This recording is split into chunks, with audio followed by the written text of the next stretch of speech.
Hi friends, ముందుగా అందరికీ శ్రీరామనవమి శుభాకాంక్షలు. Sun rise Hyderabad match versus Gujarat titans ఉప్పల్లో జరుగుతుంది.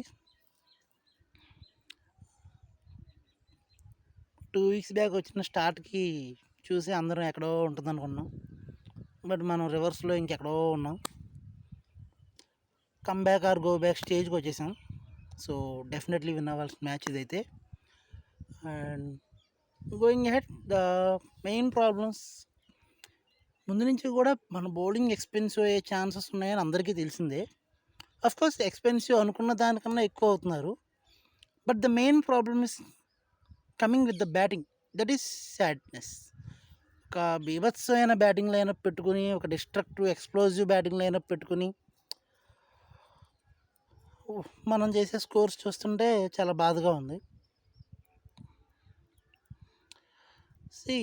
But the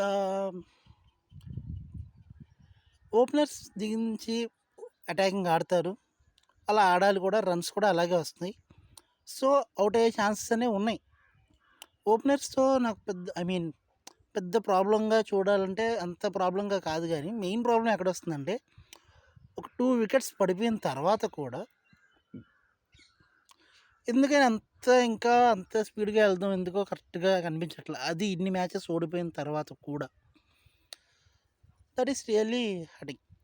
last year Nitish Kumar Reddy మనకి టఫ్ మ్యాచెస్ గెలిపించాడు. తను ఈ సీజన్ కొంచెం హర్రీగా, తను కూడా కొంచెం స్ట్రైక్ రేట్ని ఎక్స్ట్రా పుష్ చేయాలని చెప్పి ఎక్స్ట్రా ట్రై చేసి అవుట్ అయిపోతున్నాడు అనిపిస్తుంది. సో మెయిన్గా ఇదైతే మారాలనిపిస్తుంది. మారాలి. డెఫినెట్లీ విన్ అవ్వాలంటే డెఫినెట్లీ ఒక బ్యాట్స్మెన్ కొంచెం కుదురుగా ఆడుతూ మిగతా వాళ్ళని అటాక్ చేసే విధంగా ఉండాలి. సో హోప్ ఒకవేళ అలాంటి ప్రాబ్లం ఏమైనా వస్తే నితీష్ కుమార్ రెడ్డి అండ్ కమిండు మెండిస్ అలా ఒక సైడ్లో నుంచిని ఆడుతూ కొంచెం ఆడాలి, ఇంకొకరిని అటాక్ చేసేలా ఉండాలి. బోత్ సైడ్స్ అటాకింగ్ వెళ్ళి హెవీగా వికెట్స్ పోగొట్టుకోకూడదని కోరుకుంటూ, అండ్ ఓపెనింగ్లో Head Abhishek and Ishan Kishan, the top 3.